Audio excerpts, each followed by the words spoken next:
Good morning. Today we're going to continue talking about getting the parts ready for the final installation on the gun. Yesterday, um, I showed you the buttstock for the Jungle Carbine. There was an issue where it wasn't intact, but they're going to fix it for us, so that's good. So when I got it and I put it on, the first thing I realized was that it didn't quite fit. And by not fit, I mean there were some big gaps and it even wiggled a little bit, when you put it on. So this morning I took a piece of really fine sandpaper and I got it so that it's pretty even. Actually, it's even. Uh, they say you want to leave a little bit of a space, just a hair, and the reason for that is that if you over fit it, which means you put it up too close and tight, that what happens is that when you shoot, the vibration of the blast will can crack the wood because there's no place for it to go. Anyway, so there's the buttstock. Now, the buttstock, we're going to have to take it off, okay, because I don't like the color, and I want to make sure that it's going to match the rest of the wood that's coming today. So, yeah, I don't know what this is they put on here. It's kind of, I don't know, it's not what I want. Uh, so we got to take it off. The way that this comes off is there's a screw up inside the hole. Inside the big hole, there's a screw that goes through and it connects to here. Some some guns, especially I've only seen civilian guns that are like that. They've got a hole right here, and what this does is you have a tang, upper and lower tang, and they fit on, and then you screw it on. Winchester, Marlin, they're like this. Okay, but this has a hole in the bottom, so we got to figure out how we're gonna get in there and take it out. It's normally a flat screw, a flathead screw.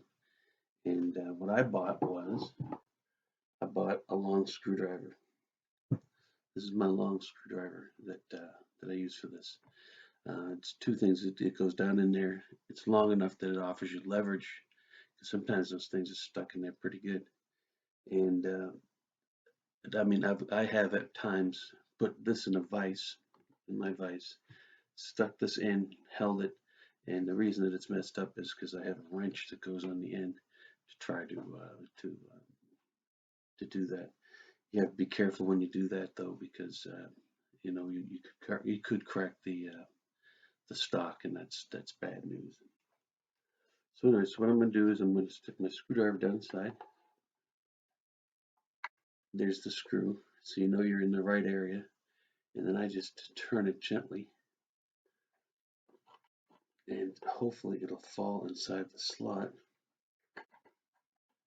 There, okay, it just fell inside the slot of the thing. This one's not so tight because it's brand new. Now, when you do this, make sure you don't rest the end of your rifle. I mean that you do rest the end of your rifle onto something. Whether I use the top of my foot, whatever. You don't want a gap between it and the floor because when the gun falls off the stock, it's going to hit the floor. And this is the your crown of your gun, and that's the last thing that the bullet feels when it leaves. And if you have a divot in it or whatever, then that's gonna affect your accuracy. So make sure you have this up against something. Some people have a little piece of wood. Some people have, like I said, I use the top of my foot. So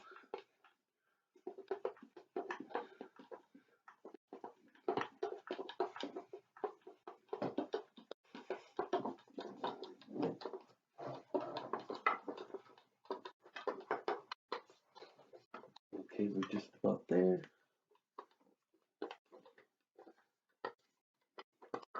Okay, now we got the buttstock off, and this is okay. We're gonna put that back here.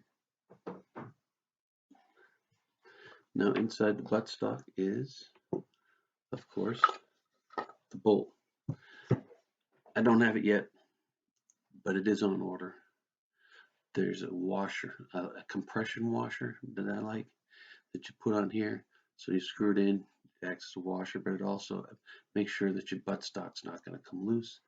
And I've had buttstocks that just get loose, and they seem to be a real pain in the butt because you gotta keep tightening them up, and because otherwise they wiggle and stuff. So you get a compression washer. So here we have this. This is brand new. It's I mean it's newly made, brand new. You know, you get the older guns, especially I keep saying the military ones. They get a lot of dents in them and dings in them, and they get a lot of oil on them. So you have to clean that stuff off before. I do it before I strip them. And the one way to take the oil off is you use a degreaser, and some people use different things like brake cleaner and carburetor cleaner and stuff, and it because it takes off the grease and the oil. But sometimes the grease and the oil isn't deep; it's been in there for a while. And the way that I use to get rid of that is I use heat and use a heat gun without burning it, get it going, and the oil will boil to the top, and you just wipe it off, and you keep doing that. It takes quite a while, but it does. One thing I've noticed this summer that I can do is put it outside in the sun, and the sun draws out a lot of the oil also, so you get the oil out.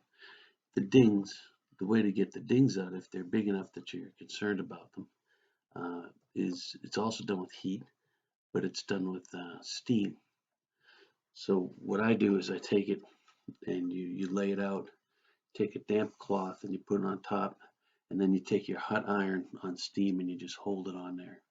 And what happens is that the hot water gets inside the fibers of the wood, and it raises the fibers and gets rid of your ding. Doesn't always get rid of them, and it certainly doesn't make them look like they're brand new. So, but that's just something that you can do for your wood to make it look better. Personally, for mine, I like to leave the dings in. I take the oil out, but I like to leave the dings in. So anyway, so we'll decide I'm going to strip this. Haven't decided on a color yet. I got some nice choices that have been given to me so far, like orange plaid, I think was one, and the psychedelic or the type colors are not necessarily for a gun either, you know. So I'm going to take a look at the wood and see what it looks like, and I may go with a little bit of stain, or I might go with just some linseed oil, which was what they used back then for all this anyway, was linseed oil, and just put that on there. Okay, so now we're going to do the stripping, and I'm going to change over. Okay, we're getting ready to strip now, and there's what I have is a stripper box, I call it, and what it is, it's just a cloth in there, and I put my stripper on, and I just rest it here in the box until it's time for me to take the stripper off. It's gonna make a mess, and that's one of the things. Now the one-piece stocks that you have, like the one-piece stocks, those I usually hang up. I have a hook, and what I do is I attach I take one of the screws from the butt plate, and I attach the string to that, and so it hangs, and I hang it over the stripper box, and I put the stripper on, and that's the easiest way to do the one piece because they're so long. It's easier. So anyway, here we go. We're getting ready to strip. What I plan on using is the citrus strip. I should be getting ads for this. And the citrus strip I like because it's gentler. It you can wear just these gloves, the rubber gloves, and it works slower. You have to put it on and leave it on for a couple hours. But I mean, if you're working stripping and you're not in a hurry, then it shouldn't really matter that much. The other stuff I have is quick stripper. This is the stuff you need heavier gloves for, and you got to really be careful because it'll burn the crap out of your skin. And I don't necessarily like to use it, but there are certain finishes like polyurethane, which I think is the bane of any refinisher, is polyurethane, because it just is so hard to get off. So I use that for that, and but for the most part, I use the citrus strip. There's also this stuff that's made by the Gooby Gone people, and it's stripper, and man, that stuff takes polyurethane off like it was nothing. So, but I haven't been able to find that. So what I'm gonna do, and I'm not gonna have to show you how I do it, is I take the this and I'll use my brush and I'll just put it on real thick, and we'll let it sit, and then every half hour or so I'll check on it, and we'll do that then when the time comes. All right, well, thank you. Okay, it's been about an hour or so, and you can see where this stuff's starting to come off.